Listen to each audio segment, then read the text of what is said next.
Olá, esse é o Caminhos do Espiritismo pelo canal Paz e Bem. Nós estamos estudando aqui hoje com a Ângela Moraes o capítulo 12 da Gênese Mosaica. Nós vamos falar sobre a questão da perda do paraíso, dos 6 dias, tudo isso que Kardec estudou e nos trouxe aqui para uma conversa mais aprofundada. Então, Ângela, tudo bem? Como é que a gente começa esse estudo no dia de hoje?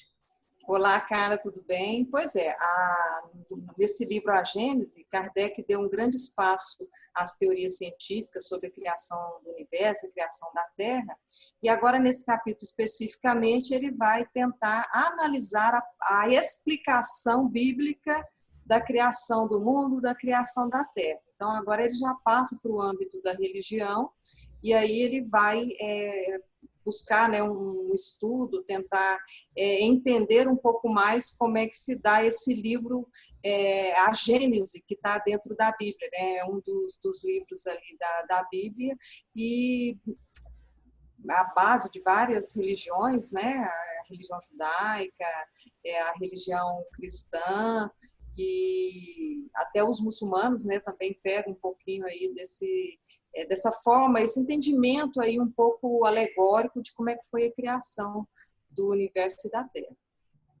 Legal. Mas no fundo, né, a gente vai estudando e parece que cada um, ainda mais aqui que é um canal de espiritualidade plural, parece que cada um está falando uma coisa, mas quando a gente presta atenção na comunicação, e você é uma pessoa de comunicação, né? Nós vamos percebendo, Angela, que a gente está falando coisas muito próximas, né? Só que cada um conduz por um caminho, uma linha, mas sempre tem alguma coisa que bate aquele sininho dentro da gente e fala, nossa, mas isso a gente também fala. E eu tenho ouvido muitos líderes aqui de outras espiritualidades e sempre tem um pouquinho que eles falam que a gente fala, nossa, mas isso Kardec também diz. Mas como é que a gente começa essa conversa sobre a Gênese Mosaica aqui, os 6 dias e tudo isso, na visão espírita? Eu acho que a grande tese apresentada por Kardec neste capítulo é ele ler de forma alegórica. Então, o que é ler de forma alegórica? É a gente entender que ali há uma representação figurativa. Então, assim, isso era muito comum também entre os gregos. Se a gente for imaginar aí a época dos mitos, os mitos gregos, né? Então, como é que eles responderiam, por exemplo, à questão, por que está trovejando? Aí eles responderiam da seguinte maneira, porque Júpiter está encolerizado, né? Ou por que há o trovão? Porque Zeus está enviando, né? Está com raiva, está enviando aqui os raios para a Terra e tal. Então, assim, a humanidade, ela busca, assim, de certa maneira, os mitos, as lendas, essas figuras alegóricas, para explicar algo que ela ainda não sabe explicar de outra maneira. Então, você pega coisas que são próximas ao seu dia a dia, que estão mais ali no senso comum, para tentar dar essas explicações. Então, Kardec, ele lê a Bíblia nesse sentido. Então, ele, por exemplo, ele vai propor todo o estudo aqui da criação do mundo em 6 dias e no 7º Deus descansou. E aí ele vai tentar fazer uma comparação entre esses 6 dias com períodos geológicos, correto?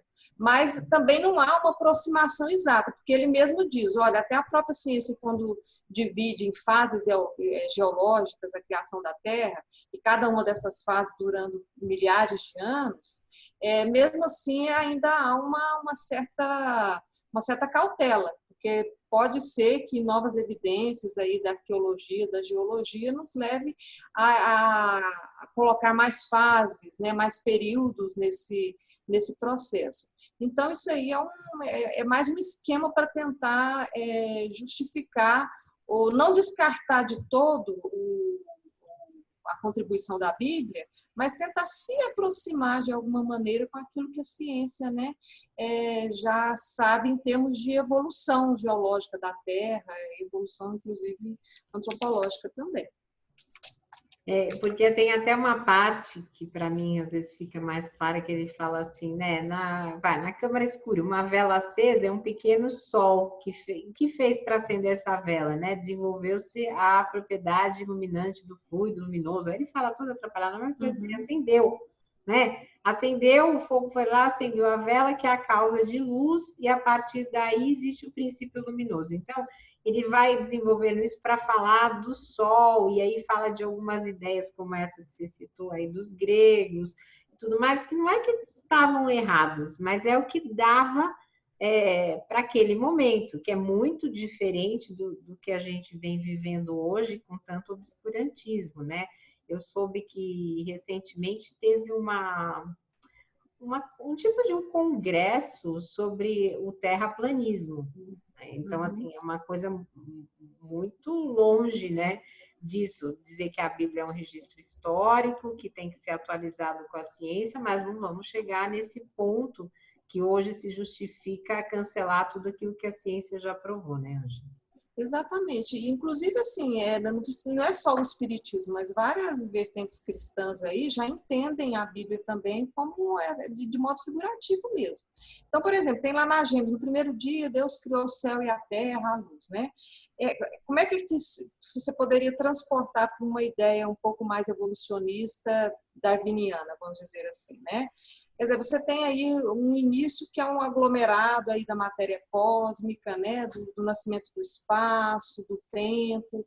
Então, que vai durar, assim, milhares, né, ou talvez milhões de anos. Então, vamos dizer, esse arranjamento da própria matéria que está no universo seria esse primeiro dia, né, que seria a criação do céu e da terra. Aí você tem ali um segundo dia. O que será que Deus fez no segundo dia? O firmamento, né? Separação das águas e tal. Então, isso entendido lá na geologia, pegando ali as 6 eras geológicas, seria mais ou menos assim, o endurecimento da superfície da Terra. Né? Ela era incandescente e ali agora vai esfriando, então a matéria mais sólida ela vai se formando aqui na Terra. O terceiro dia seria o quê? As águas, né? Que estão debaixo do firmamento e tal, e o surgimento, inclusive, das plantas. E aí você tem também uma explicação histórica aí, geológica da Terra, que aí vão iniciando as condições da vida surgir na Terra. Então, as plantas, né, o primeiro ser vivo, depois, assim, os animais. O único senão que o Kardec não encontra muita correlação é que no quarto dia ele fala, surgiu o Sol, a Lua e as estrelas. Cientificamente, isso não poderia ser depois, porque as plantas surgiram anteriormente. E elas precisam da luz do Sol. Então, como é que o Sol pode ter sido criado depois e as plantas antes? Então, aí ele já começa a apontar alguma inconsistência nesse paralelo que ele está tentando fazer das eras geológicas, né? E aí vem o quinto dia, que é o surgimento dos peixes, né? Dos pássaros. Coincide aí com um período que se chama de período terciário, em que vai ter a formação dos mares, né? Da atmosfera um pouco mais depurada, a temperatura mais agradável para o surgimento, né? Dessas vidas mais complexas. Aí tem o dilúvio universal, que aparece na Bíblia.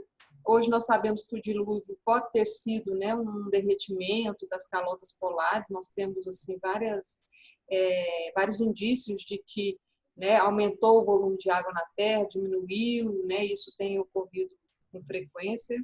E depois, no último período, que seria o sexto dia, o surgimento dos animais terrestres, inclusive o próprio homem, que seria esse período aí quaternário ou pós-diluviano, tá? Em que a gente tem as condições mais propícias, depois de um longo processo de evolução, para o surgimento, né, da espécie humana. Legal. E aí termina, né, esse paralelo, e depois vai dizer, né, que esses 6 dias a gente não pode olhar de forma tão rigorosa, e mesmo essa proposta lá no século XIX, dessas diferentes eras e fases, elas podem ser revistas de acordo, né, com as novas, com os novos indícios que vão sendo apresentados aí pela ciência. Todas essas ideias, né, face aos progressos da época da física, da astronomia, elas tornam meio insustentável a questão de que a gente vê na Gênese mosaica, de que o Espírito de Deus era levado ou boiava sobre as águas, como o próprio Kardec diz. E a partir disso ele vai fazendo um paralelo, claro, tudo com muito respeito, né? Porque a gente sabe que tem estudos de outras espiritualidades que são baseados nisso, tudo com muito respeito, mas ampliando para a visão do espiritismo. E talvez por isso que a gente ainda encontre muita gente no movimento espírita resistente, né?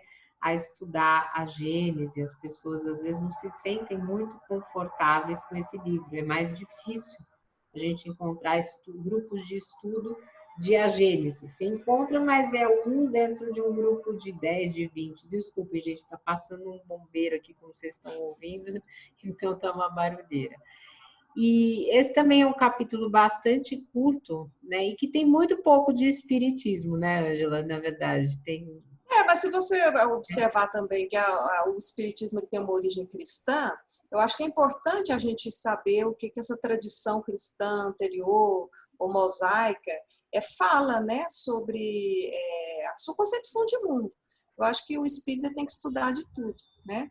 E aí depois Kardec também nesse capítulo vai falar um pouco sobre Adão, né, aquela história do paraíso, né, a questão da costela da Eva, e o Kardec vai tentar também fazer um paralelo e dar uma explicação talvez mais lógica, né, mais próxima aí ao que o Espiritismo pensa. Então, assim, para o Espiritismo, ou para Kardec, né, especificamente, o que era Adão? Adão na Bíblia ele é um homem específico, o primeiro homem, né, ali que surgiu, mas a gente entende hoje como se fosse assim, a própria humanidade em si, né? Talvez ele pertencesse a uma tribo, para o Espiritismo o homem nasceu, se desenvolveu, a espécie humana em vários lugares, né? E não foi através de um único personagem, né? Ou de uma única pessoa chamada Adão.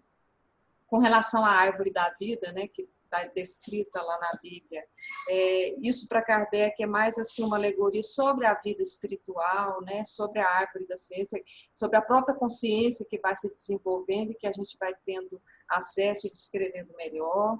O fruto da árvore, que é a maçã lá, para ele é o quê? Aquilo representa o objeto de desejo, né? O próprio homem ali, ele através da cobiça, né, através ali do apego às coisas, isso está sendo representado dessa forma na Bíblia.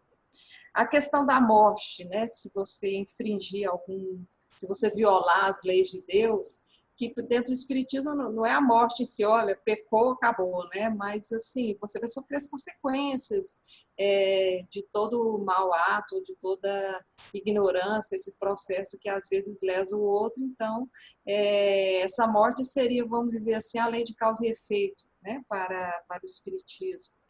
A questão da serpente, né? Que seria a presença do mau conselho, né? Ou de uma ideologia que você tem, ou mesmo de pessoas que convivem contigo, né? Que não agregam em termos da sua formação espiritual, né? Do seu desenvolvimento espiritual. Então, pode também ser entendido dessa maneira. A questão da expulsão do paraíso, existe uma tese espírita, né?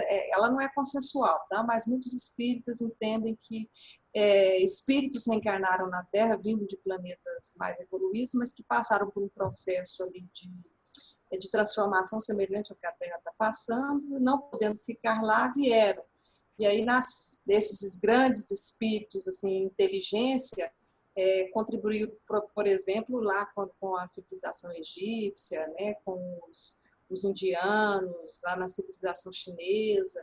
Então, é isso que talvez a gente não sabe explicar, como é que houve tantas inteligências num momento tão primitivo da Terra. O Espiritismo, ele tenta, algumas, né, versões espíritas vão dizer, olha, porque há, né, um vai e vem de espíritos aí, uns mais evoluídos do ponto de vista intelectual, mas não do moral, portanto, às vezes tem que vir em outro lugar, né, para ajudar aqueles que ainda estão nessa jornada aí, saindo do primitivismo. E, por fim, ele vai falar da mulher, né, Eva, né,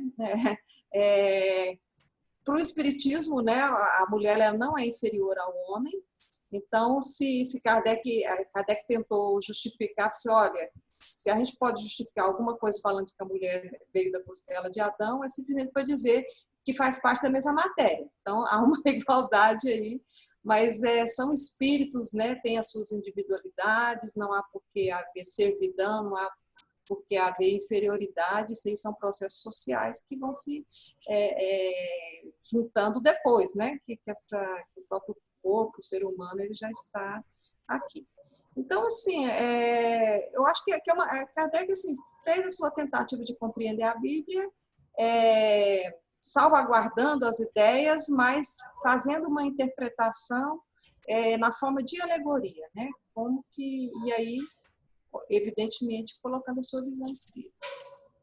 E tem uma parte que eu gosto também muito quando ele fala de Caim e Abel, né? Que ele vai fazendo as contas e dizendo, olha... A contradição, né?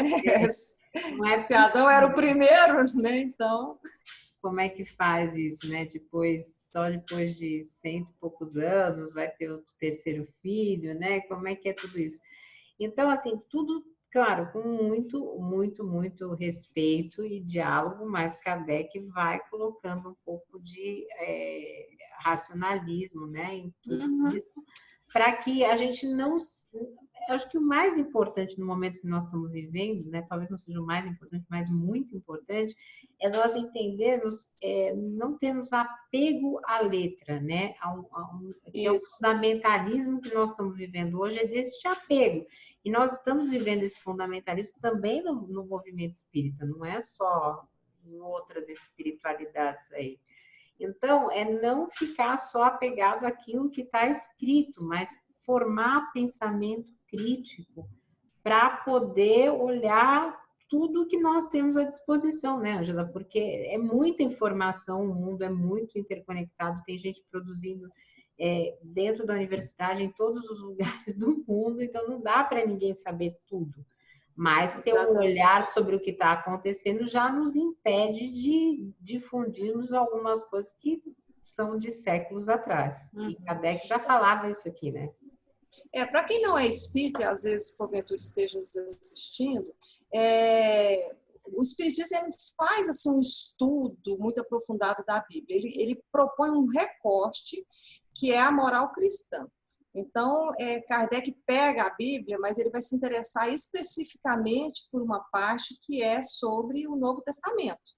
Então, ele vai extrair dali todo o modelo ético que Jesus representa, e esse modelo ético é que vai dar toda a base moral, entendimento, né, dentro de uma filosofia espírita. Então, foi uma alternativa, ou foi vamos dizer assim, uma opção de Kardec em construir o espiritismo, não totalmente desvinculado da religião, mas selecionando dentro das tradições religiosas até aquele momento, a parte do Novo Testamento, que é a moral de Jesus, né? E Jesus é, dentro do espiritismo, o nosso melhor modelo de conduta, vamos dizer assim. Então, a Bíblia não é para nós um livro sagrado no sentido que a gente siga ou defenda a ferro e fogo, né? Mas há uma parte da Bíblia que para o Espiritismo é muito importante, porque revela ali toda uma ética importante que vai balizar o nosso comportamento. Legal. Então, nós estamos chegando ao fim, né, desse programa. Esse é o Caminhos do Espiritismo. Se você gostou, curta, compartilhe. Nós somos o Sejus. Se tiver oportunidade, faça uma doação solidária. Eu vou passar para a Ângela fazer as considerações finais dela. Assim, nós estamos, né, tratando de um livro que talvez possa ser um pouco cansativo, um pouco denso, mas eu acho que é importante a gente entender um pouco da história do Espiritismo, como é que ele caminha no século XIX, quais as preocupações de Kardec, se nem tudo é válido hoje para o século XXI, mas é importante, acima de tudo, ver a postura de Kardec frente ao conhecimento disponível na época dele.